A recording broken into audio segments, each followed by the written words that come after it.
Joey Merlino, once called the John Gotti of Passyunk Avenue, is a mob boss who has managed to escape the long arm of the law. Despite his evident involvement with rival crime families, arms deals, murders, and even rumors to be the current head of the Philadelphia crime family, Merlino is a free man today. Keep watching this video to find out how Joey Merlino has continued to remain a mob boss. Skinny Joey, as he is widely known, became a known figure in the 90s when he became involved in the fight for control of the Philadelphia crime family. Since then, he has been in and out of jail while still managing to maintain a public image, attending public events, and donating to charities. But if Joey Merlino makes his business so public, why is it so difficult for the authorities to send him to jail like other mob heads? In this video, we will take a look at the life of Joey Merlino, his life of crime, and how he still walks as a free man. Let's get to it. Born in 1962 to the reputed crime family underboss Chucky Merlino, Joey was introduced to a life of crime at a pretty young age. In fact, he grew up with friends such as Mikey and Joey Chang, who would both turn out to be reputable figures in the Philadelphia crime scene. At the age of 20, in the year 1982, Merlino and a young man named Salvatore Scafidi stabbed two men in Atlantic City, marking Merlino's first real brush with the law. He was arrested, but the case ended as quickly as it began. 7 years later, in 1989, a man named Nicky Jr. was shot multiple times in a restaurant in Bella Vista. Despite the multiple gunshots, none of the bullets hit Nicky's vital organs, suggesting that this hit was done by a professional. The victim left the hospital after 2 weeks, but as expected, nobody was arrested or charged with attempted murder. However, a secret FBI investigation later revealed that the authorities were confident that the hit was carried out by Merlino in a bid to settle the score between the two families. Unfortunately, the authorities had no proof to back this claim. When asked, Merlino denied any involvement in the shooting, saying he had been on house arrest on the night of the shooting. Those who have been in close contact with Joey Merlino have described him as a vicious person. But this vicious behavior is masked by Joey's seemingly positive public image and his love for parties. It is no surprise that he has been constantly compared to New York's John Gotti, who he has also mentioned in admiration on several occasions.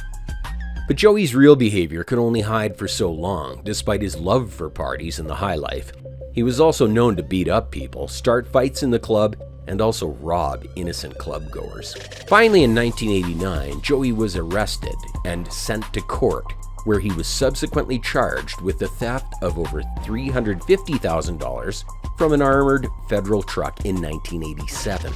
He was eventually sentenced to 3 years in prison, and despite being in jail, this marked the beginning of a new life of crime for Joey.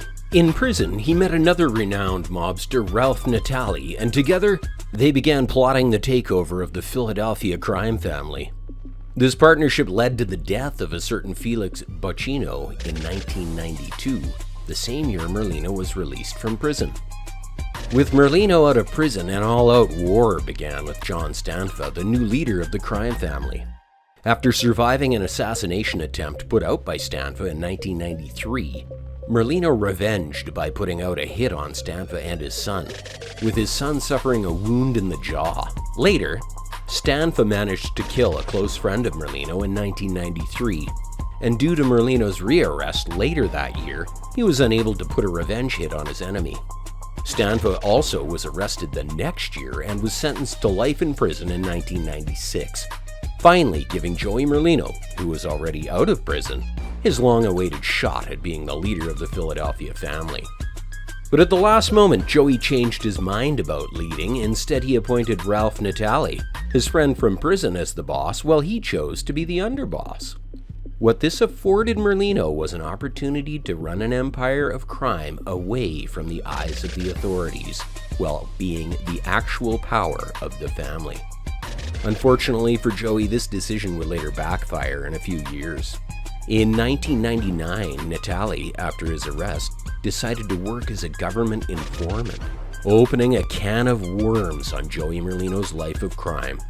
In 2001, Merlino was charged with racketeering, giving him 14 years of a jail term, a decision which he rejoiced at, saying it was better than the death penalty. Joey was eventually released in 2011 after almost 12 years behind bars, but he was sent back to jail in 2015 after he was found guilty of meeting notable crime figures in Florida. Again, he was released 10 days earlier than scheduled and was acquitted of all charges, making him a completely free man. But another arrest in 2016 put him at the risk of 2 years of prison, of which he only spent 1 year. Today, Joey Merlino lives in Boca Raton, Florida, where he claims he is no longer involved in the life of crime, saying that there are too many rats. But there are rumors that suggest that Joey still runs the Philadelphia crime family. Do you believe Joey is as clean as he says he is? Or has he finally learned to escape the watchful eyes of the authorities? Share your thoughts with us in the comments section. Thanks for watching.